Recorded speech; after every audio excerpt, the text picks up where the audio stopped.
In fact এই সাদা বইটাকে সবচেয়ে বেশি অবহেলা করতেছে আজকে সরকারি দল।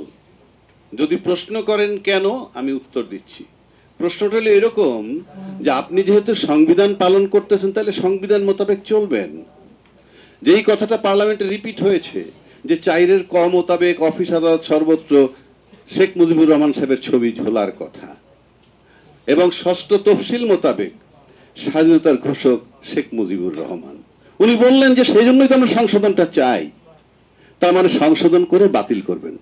আই ডু অ্যাডমিট আপনি সংশোধন করে বাতিল করবেন, কিন্তু আপনার জানা উচিত, যেহেতু আপনি আইনের টিচার, অলরেডি এখানে তুষার বলে গেছে যে উনি আমাদের সবার স্যার, তো উনি যেহেতু আইনের শিক্ষক, ওনাকে জানতে হবে যে ফৌজদারি অপরাধের কোনো তামাদি হয় না।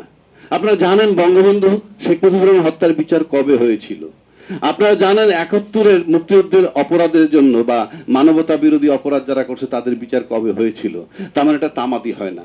আপনি কবে সংশোধন করে বাতিল করবেন সেটা পরের কথা, কিন্তু এখন পর্যন্ত যে আপনারা সংবিধান লঙ্ঘন করতেছেন, এই আইনের আওতায় আপনাদেরকে যে কোনো লোক পরবর্তীতে ক্ষমতায় এসে আপনাদেরকে ক্রিমিনাল অপরাধ হিসাবে দাঁড়া করতে পারবে।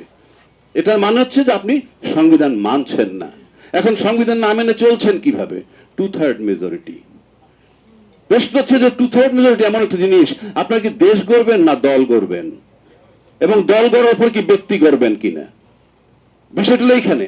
আমি একটা সিম্পল কথা বলি। ইতিমধ্যে আপনারা জেনেছেন যে বিএনপির যে 31 দফা, তার পয়লা দফায় ছিল সংবিধান সংস্কার কমিশন, অথচ পার্লামেন্টে দাঁড়িয়ে উনি বলছেন সংবিধান সংস্কার হয় না। উনি বলেছেন কি? উনি বলেছেন যে সংবিধান স্থগিত হয়, সংবিধান সংশোধন হয়, সংবিধান বাতিল হয়, কিন্তু সংস্কার হয় না। তো ওনার 31 দফার মধ্যে সংবিধান সংস্কার কমিশন, সংবিধান সংশোধন কমিশন ছিল না কেন? তার মানে সংস্কার হয়।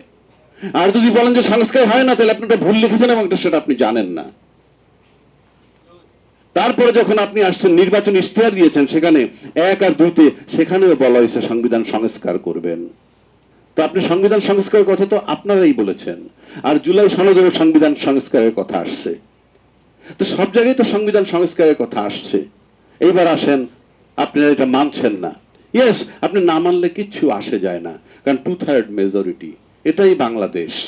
আপনি একবার 2/3 মেজরিটি পাওয়ার মানে হচ্ছে আপনি সব আইনের ঊর্ধ্বে।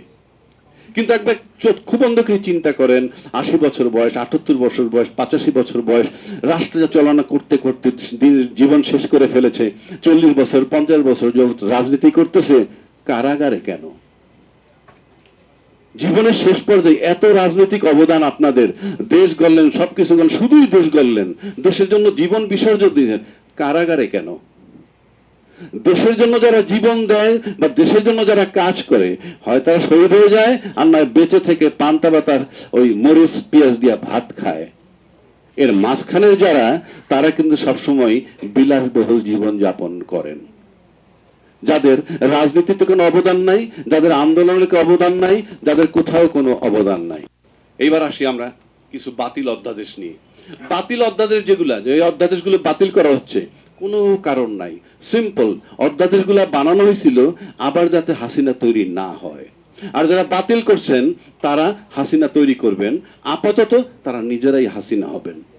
সে কারণেই এই অধ্যাদেশগুলো বাতিল করছেন, এছাড়া আর কোনো কারণ নাই। আপনার এই অধ্যাদেশ যেগুলো আছে, এগুলো যদি বাতিল না করে কার্যকর করেন, এগুলোকে পাশ করানো হয়, বলেন এটা কি দেশের কোনো ক্ষতি হবে? হবে না। সাধারণ জনগণের কোনো ক্ষতি হবে না। বিদেশের শক্তিদের সাথে আমাদের কোনো সম্পর্ক নষ্ট হবে না। টোটালটা আমাদের আভ্যন্তরীণ। দেশের অর্থনৈতিক ক্ষতি হবে না। দেশের দুর্নীতি হবে না। কিন্তু তারপরে আমি করছি কেন? এইগুলো সব আমরা করব তাই। এই কারণে আমি অধ্যাদেশগুলো বাতিল করা হচ্ছে।